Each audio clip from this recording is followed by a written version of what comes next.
ओम नमः शिवाय। मैं ज्योतिषाचार्य और लेखक प्रोफेसर रुद्र प्रसन्न महापात्र भुवनेश्वर उड़ीसा से बोल रहा हूँ।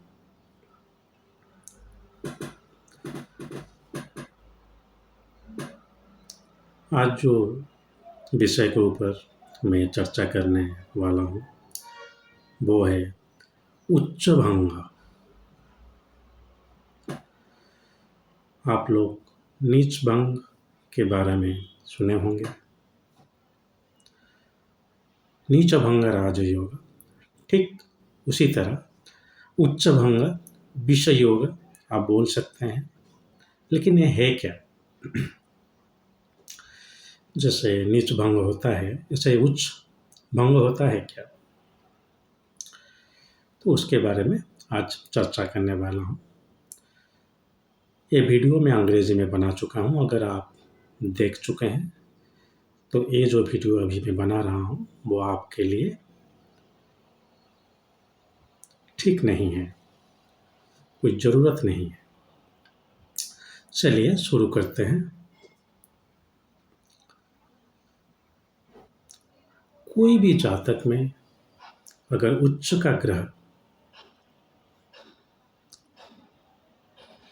है तो कोई भी ज्योतिषाचार्य जो हैं वो बहुत खुश हो जाते हैं। जो जातक है वो खुद भी बहुत खुश हो जाता है, चलिए एक ग्रह उच्च का हो गया है। मैं हमेशा बोलता हूँ उच्च का जो ग्रह है उसका मतलब क्या है? उसका मतलब है कि उस ग्रह से जुड़े हुए जो कर्म हैं वो आप कर चुके हैं। तो एक तरह का मोक्ष ही आप समझिए। तो इसीलिए बोला जाता है कि उस ग्रह के संबंध में जो भी कर्म है वो आपको अच्छा फल मिलेगा, क्योंकि वो ग्रह से जुड़े हुए जो कर्म वो आप अच्छा कर ही चुके हैं। लेकिन आप देखे होंगे कि ग्रह उच्च का है लेकिन उसका जो फल है वो इतना अच्छा नहीं मिल रहा है, जबकि उसका दशा और गोचर चल रहा। तो ऐसे क्यों हो रहा है? कोई भी उच्च का ग्रह अगर नवांश में, अपने नीच के नवांश में गया हो तो उसे उच्च नहीं कहा जा सकता। कोई भी ग्रह नवांश में किसी नीच ग्रह से युक्त या दृष्ट हो तो भी उसका जो उच्च बल है वो कुछ हद तक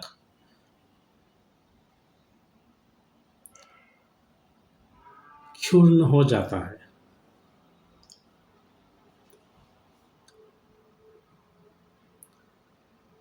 तो यही है उच्च भंग। जातक में लगन कुंडली में उच्च में बैठा कोई ग्रह नवांश में उसके नीच राशि में जाना, किसी नीच ग्रह से युक्त या दृष्ट होना को उच्च भंग कहा जा सकता है। इसका क्या मतलब है? इसका मतलब ये है कि हाँ चलिए, उस ग्रह से जुड़े हुए जो पुण्य है वो तो आपको मिल ही रहा है, लेकिन कहीं ना कहीं आपसे कुछ ऐसे कर्म है जो छूट रहा है। कुछ ऐसे गलत कर्म आप कर चुके हैं जिसलिए वो ग्रह का जो संपूर्ण अच्छा फल है वो आपको नहीं मिलेगा। वो आपका मोक्ष की तरफ आपको नहीं ले जाएगा और सीधे भाषा में आपका उस ग्रह से जुड़ा हुआ जो कर्म है आपको करना पड़ेगा।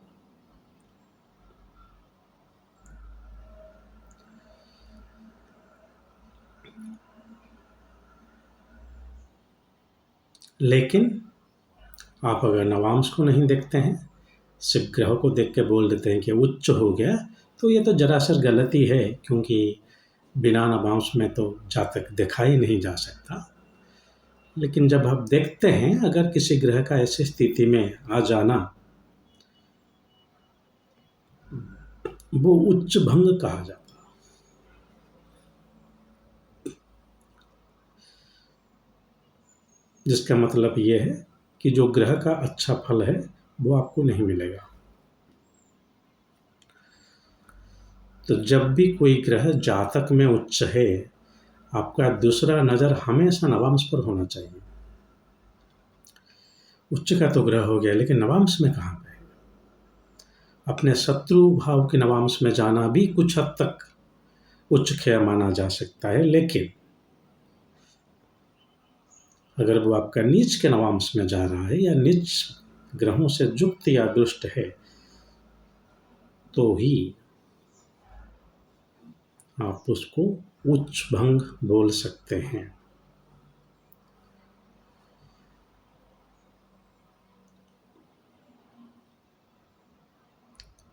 जिसका मतलब ये है कि वो ग्रह आपके लिए पूर्ण रूप से उच्च नहीं है।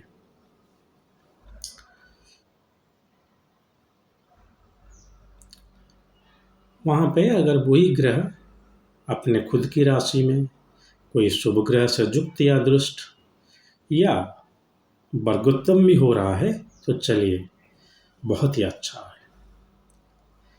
तो जातक में अगर कोई भी ग्रह उच्च हो जा रहा है, तो उसका उच्च भंग भी हो सकता है, जैसे नीच भंग हो रहा है। हम हमेशा जो नीच को भंग करके उसको अच्छा बना देते हैं, तो जब हमारा अच्छा है वो सही में अच्छा है या नहीं, वो आपकी नवांश कुंडली में पता चल जाएगा। तो नवांश कुंडली में आपको देखना। लग्न कुंडली में भी कोई भी उच्च का ग्रह, चलिए उच्च का ग्रह जो है वो तो शत्रु के भाव में हो सकता है, जैसे मंगल शनि के भाव में उच्च हो गया।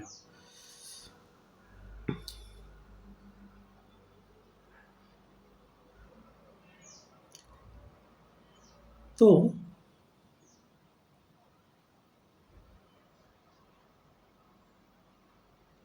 अगर वो उच्च का ग्रह कोई पाप ग्रह से युक्त या दृष्ट है, मंगल उच्च है लेकिन राहु के साथ है, शनि का दृष्टि आ रहा है, तो भी उसका जो उच्च का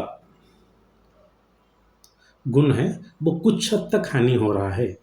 जबकि वो अगर सूर्य के साथ युक्त होके बृहस्पति से दुष्ट हो रहा हो, तो बहुत ही अच्छा है।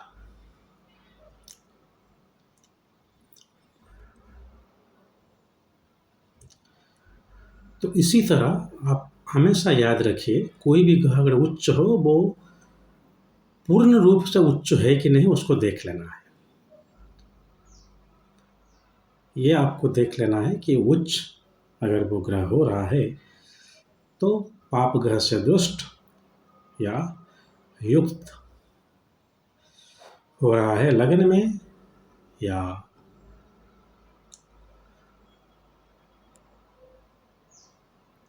नवांश में, तो उसका जो उच्च बल है वो उसका हानि घटता है। शास्त्रों में इस बारे में ज़्यादा वर्णन नहीं है, शायद कहाँ पे वर्णन है भी है नहीं, मुझे पता नहीं। लेकिन अगर हम ज्योतिष का सामान्य ज्ञान लगाएंगे तो ये बात बिल्कुल सच है। तो आपका कोई भी ग्रह उच्च हो गया या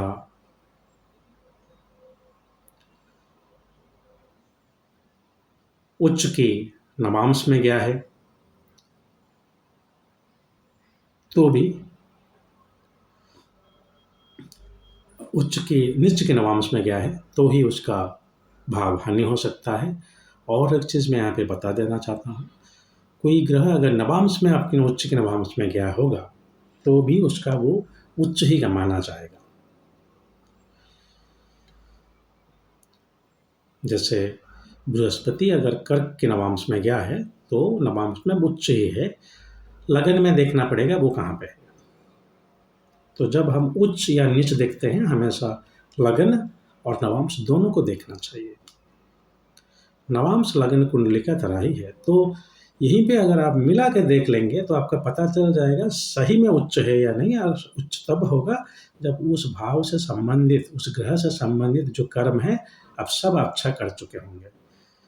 माता की तरफ बहुत ही आपका सम्मान रहा है, माता की आप बहुत सेवा किए हैं, मौसी जी को कभी हानि नहीं पहुंचा है, तो फिर ही आपका जो चंद्रमा है वो लगन में उच्च रहेगा, नवांश में भी उसका स्थिति बहुत अच्छी रहेगी। यही है उसका कर्म का, वो ही दर्शाता है उच्च का ग्रह जो है। लेकिन कितने हद तक वो उच्च है वो आपको देखना पड़ेगा।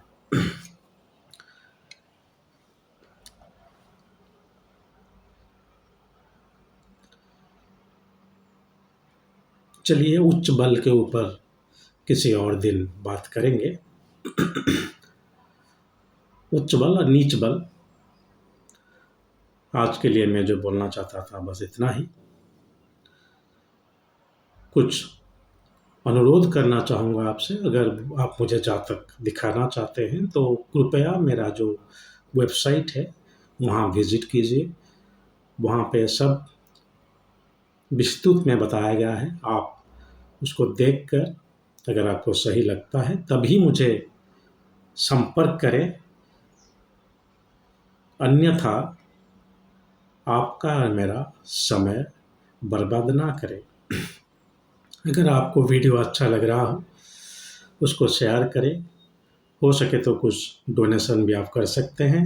डोनेशन का लिंक जो है वो मैं डिस्क्रिप्शन में दे चुका हूँ। अगर आप चाहें तो मुझे इंस्टाग्राम में फॉलो कर सकते हैं, उसका लिंक आपको वीडियो के नीचे मिल जाएगा।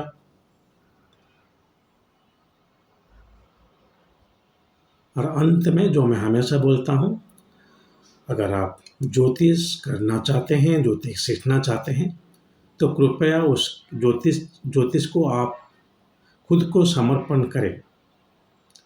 आप किसी मल्टीनेशनल जॉब में हैं, अच्छे कमाई वहाँ पे हो रहा है, तो ज्योतिष को मैं ऐसे हॉबी में रखूँगा, ऐसे अपना शौक के लिए मैं पढ़ूँगा, ये जरासर गलत है। ज्योतिष के लिए भी, समाज के लिए भी मैं हमेशा आग्रह करता हूँ, जो लोग अच्छे अच्छे कंपनी या अधिकारी हैं, पता ही चलता है वो पढ़ाई में बहुत अच्छे रहे होंगे, तो इसीलिए वो जब रिटायर हो जाएं या जब कंपनी का जॉब छोड़कर ज्योतिष करेंगे तो ही ज्योतिष को कुछ सीख पाएंगे।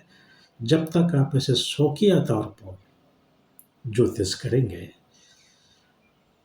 ये ज्योतिष का तौहीन होगी और ये ठीक बात नहीं है। और मैं उन लोगों के लिए वीडियो नहीं बना रहा हूँ जो अपने शौक के लिए ज्योतिष कर रहे हैं। बहुत चीज़ है ज्योतिष में जानने के लिए। जब आप पूर्ण रूप से, जिसको बोलते हैं कि फुल टाइम ज्योतिष करेंगे, तब आपको पता चलेगा कितना पढ़ना है, कितना लिखना है, कितना ध्यान ज्ञान में समय लगाना है, जातक को कैसे देखना है, किस समय पर देखना है, क्या क्या चीज़ देखना है, जातक को ये सब चीज़ बोलने के बाद क्या जातक में कुछ उन्नति हो रहा है, वो भी ट्रैक करना पड़ेगा आपको। बहुत सारी चीज़ है जो आपसे छूट जाएगा और आप शौकीन चीज़ पर ज्योतिष करेंगे, ज्योतिष आप कर ही नहीं पाएंगे। तो मेरे आपसे अनुरोध है, ज्योतिष अगर बनना चाहते हैं तो पूर्ण रूप से ज्योतिष बने। चलिए आज के लिए इतना ही। अगर महादेव ने चाहा तो और एक वीडियो के साथ बहुत जल्द आपके सम्मुख उपस्थित होऊंगा। आज के लिए आज्ञा दीजिए। ओम नमः शिवाय।